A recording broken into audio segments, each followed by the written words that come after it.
those different items were spelled out for Moses, we read in Exodus 31 that the Lord spoke to Moses, saying, "See, I have called by name Bezalel, the son of Uri, the son of Hur, of the tribe of Judah. And I have filled him with the Spirit of God, in wisdom, in understanding, in knowledge, and in all manner of workmanship, to design artistic works, to work in gold and silver and bronze, in cutting jewels for setting, in carving wood, and to work in all manner of workmanship. And I, indeed I, have appointed with him Aholiab, the son of Ahisamach, of the tribe of Dan. And I have put wisdom in the hearts of all the gifted artisans, that they may make all that I have commanded you. The tabernacle of meeting, the ark of the testimony, and the mercy seat that is on it, and all the furniture of the tabernacle, the table and its utensils, the pure gold lampstand with all its utensils, the altar of incense, the altar of burnt offering with all its utensils, and the laver and its base, the garments of ministry, the holy garments for Aaron and the priest, and the garments of his sons to minister as priests, and the anointing oil and sweet incense for the holy place. And what does he say again? According to all that I have commanded you, they shall do." Just so far. Here, we see that God called two men by name to do the work. Bezalel and Aholiab. Not very high on the baby names for 2018. Bezalel and Aholiab. They are called to make it. God calls them out and singles them out and has designed them to design all these furnishings. How many men here ignore the instructions when you're assembling something? Show of hands.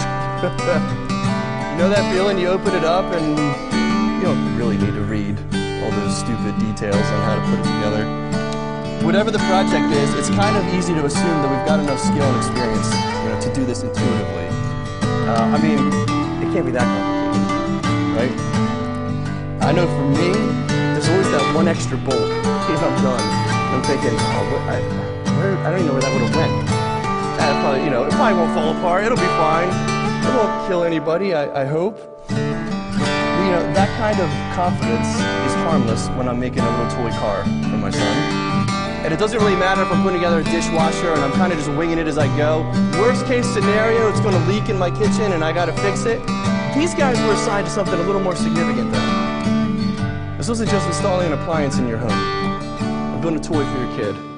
This is the tabernacle of worship for Yahweh. Now Bezalel and Aholiab maybe were naturally gifted men. Maybe they were. But think about the time period in which they were called to do this work. I just mentioned in the beginning, this is right after slavery in Egypt. It doesn't seem, when you read through Exodus, like the Israelites prospered in Egyptian slavery.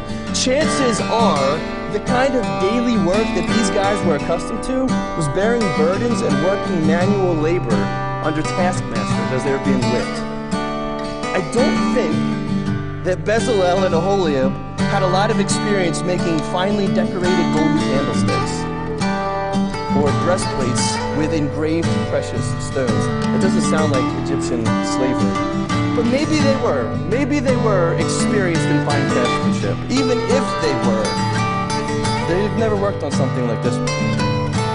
It's a completely new project and a whole other level of importance.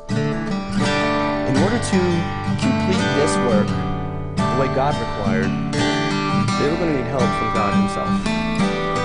So God spells out the expectations, he calls them out by name, and whether or not they had the ability, they were going to have to rely on God to get this done. Now focus on verses 3 and 6. I want to point out something very, very important here. Verse 3, God says, I have filled him with the Spirit of God.